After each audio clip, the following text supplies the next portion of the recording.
Hello guys, this is Prachi Verma. In this video, we will discuss the AKTU syllabus of Theory of Automata and Formal Languages. And the second name of this subject is Theory of Computation. So यार देखो ये जो subject है ना ये बहुत ज़्यादा important subject है AKTU के पर्पज से एंड इसका जो क्रेडिट स्कोर है वो भी 4 है। तो इसमें ना हमें कुछ भी चीज़ें स्किप नहीं करनी है क्योंकि इस सब्जेक्ट में जो सारी चीज़ें हैं वो एक दूसरे से कोरिलेटेड हैं। और देखो ये जो सब्जेक्ट है इसमें ना तो प्रोग्राम्स हैं, ना इसमें थ्योरी है और ना ही न्यूमेरिकल्स हैं। अभी मैं बताऊंगी इसमें होता क्या है, तो इसलिए इसको हमें कंसिस्टेंटली करना है। ये नहीं है कि एग्जाम टाइम में ही हम इसको पढ़ेंगे, ऐसा नहीं होगा। इसको ना स्टार्टिंग से लेके चलना होगा एंड अगर आप इसको कंसिस्टेंटली करते हो तो सबसे अच्छा सब्जेक्ट ये है। Okay, now see what is automata and what is formal languages. देखो ये जो ऑटोमेटा वर्ड है ये ड्राइव हुआ है, एक फ्रेंच वर्ड होता है ऑटोमेटन, वहाँ से ये ऑटोमेटा वर्ड ड्राइव हुआ है। ऑटोमेटा का मतलब होता है ऑटोमेटिक। ऑटोमेटिक का बेसिकली मतलब क्या है कि जो चीज़ें खुद से एग्जीक्यूट हो जाए वो क्या होता है हमारा ऑटोमेटिक। ओके, तो इसमें हम क्या करते हैं, इसमें हम कुछ सेल्फ ड्राइवन मशीन्स होती हैं जिनको हम डिज़ाइन करते हैं, या फिर बोल सकते हैं कि सेल्फ ड्राइवन मशीन्स की स्टडी करते हैं। और एक इसमें सेकंड पॉइंट क्या है, फॉर्मल लैंग्वेजेस। अब देखो फॉर्मल लैंग्वेजेस का मतलब क्या होता है कि सेट ऑफ रूल्स, ये बोल सकते हैं कि जो रूल्स एक्सप्लिसिटली इसमें ऑलरेडी एक्सप्लिसिटली डिफाइंड हो, जो रूल्स इसमें एक्सप्लिसिटली डिफाइंड हो, या बोल सकते हैं कि जो फॉर्मल लैंग्वेजेस होती है वो क्या होते हैं, सेट ऑफ रूल्स होते हैं। अब देखो कोई भी लैंग्वेज है, कोई भी लैंग्वेज कैसे बनती है, उसके कुछ रूल्स होते हैं जिससे हम उसको सीख सकते हैं।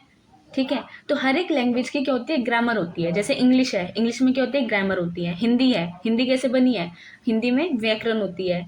ठीक है, तो ऐसे ही हर जो हमारी लैंग्वेज होती हैं, जो सारी लैंग्वेजेस होती हैं, उनकी कोई ना कोई एक ग्रामर होती है। तो यहाँ पर भी ये जो फॉर्मल लैंग्वेज है इसके अंदर क्या होते हैं, ग्रामर होती है। अब ये जो सेल्फ ड्राइवन मशीन्स हैं वो क्या करेंगी, इस लैंग्वेज की ग्रामर को या तो एक्सेप्ट करेंगी या फिर रिजेक्ट करेंगी। ओके, तो ये होता है इसमें, इस सब्जेक्ट का काम यही है। इसमें हम क्या करते हैं, सेल्फ ड्राइवन मशीन्स के बारे में, उसकी डिज़ाइन के बारे में, और उसको क्या करते हैं, पढ़ते हैं।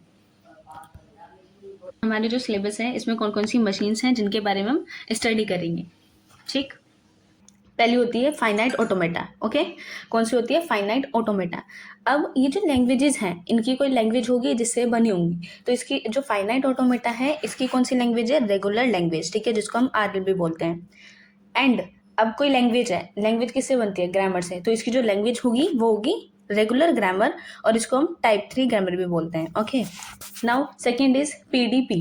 पीडीपी मतलब push down automata. Push down automata ये क्या है, हमारी पुश डाउन ऑटोमेटा। अब ये जो मशीन है इसकी लैंग्वेज क्या है, ये भी एक लैंग्वेज से बनी होगी। इसकी जो लैंग्वेज है वो है कॉन्टेक्स्ट फ्री लैंग्वेज, जिसको हम CFL भी बोलते हैं। एंड अब ये लैंग्वेज है, अब ये जो लैंग्वेज है ये किससे बनती है, ग्रामर से बनती है। अब इसकी जो ग्रामर है वो है कॉन्टेक्स्ट फ्री ग्रामर, और इसको टाइप 2 ग्रामर बोलते हैं। बहुत ज़्यादा इंपॉर्टेंट है AKTU के पर्पज से। Okay, now and third is LBA। LBA मतलब लीनियर बाउंड ऑटोमेटा। ये क्या है, हमारी सेल्फ ड्राइविंग मशीन है, तो कौन सी है, लीनियर बाउंड ऑटोमेटा। अब ये मशीन है, इसकी कुछ लैंग्वेज होगी, इसकी जो लैंग्वेज है वो क्या है, कॉन्टेक्स्ट सेंसिटिव लैंग्वेज, जिसको CSL बोलते हैं। एंड इसकी जो ग्रामर है वो है कॉन्टेक्ट सेंसिटिव ग्रामर, इसको हम टाइप 1 ग्रामर भी बोलते हैं। नाउ TM मतलब ट्यूरिंग मशीन। ट्यूरिंग मशीन है, अब ये जो मशीन है इसकी कौन सी लैंग्वेज है, इसकी जो लैंग्वेज है मतलब किस लैंग्वेज से बनी है, रिकर्सिव इन्यूमरेटेड लैंग्वेज, RE। ठीक है, ट्यूरिंग मशीन की जो हमारी लैंग्वेज है वो क्या है, रिकर्सिव इन्यूमरेटेड लैंग्वेज। अब ये जो लैंग्वेज है इसकी जो ग्रामर है उसका नाम है रिकर्सिव इन्यूमरेटेड ग्रामर, और इसको हम अनरिस्ट्रिक्टेड ग्रामर भी बोलते हैं, और इसका दूसरा नाम एक टाइप 0 ग्रामर है। ओके, तो ये है हमारा, ये हमारी कुछ सेल्फ ड्राइवन मशीन्स हैं। ठीक, देखो इसमें जो हमारी फाइनाइट ऑटोमेटा है, जो फाइनाइट ऑटोमेटा है वो हमारी फर्स्ट एंड सेकंड यूनिट में कवर हो रही होगी। अब जो पुश डाउन ऑटोमेटा है वो हमारी यूनिट 3 और 4 का पार्ट है।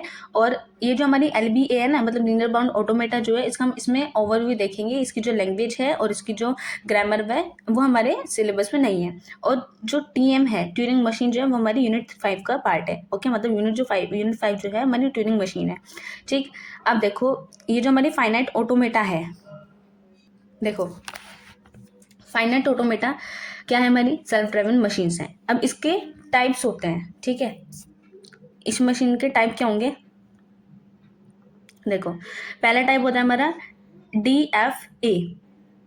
DFA मतलब deterministic finite automata. Second type होता है इसका NFA। NFA क्या है? Non deterministic finite automata. Basically इसमें मैं अभी ओवरव्यू बता रही हूँ, नेक्स्ट लेक्चर से हम अपने यूनिट स्टार्ट करेंगे।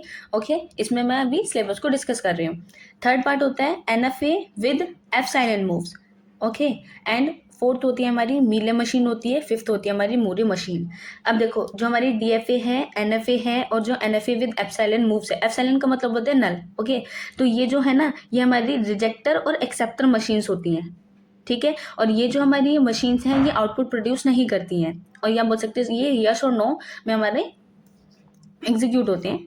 अब इसमें मीले मशीन होती है, एक होती है मूरे मशीन। मीले मशीन और मूरे मशीन, ये जो मशीन है ना, ये आउटपुट प्रोड्यूस करती हैं, और इनको हम बोलते हैं आउटपुट मशीन। ओके, अब देखो जो हमने पढ़ी थी PDP, पुश डाउन ऑटोमेटा।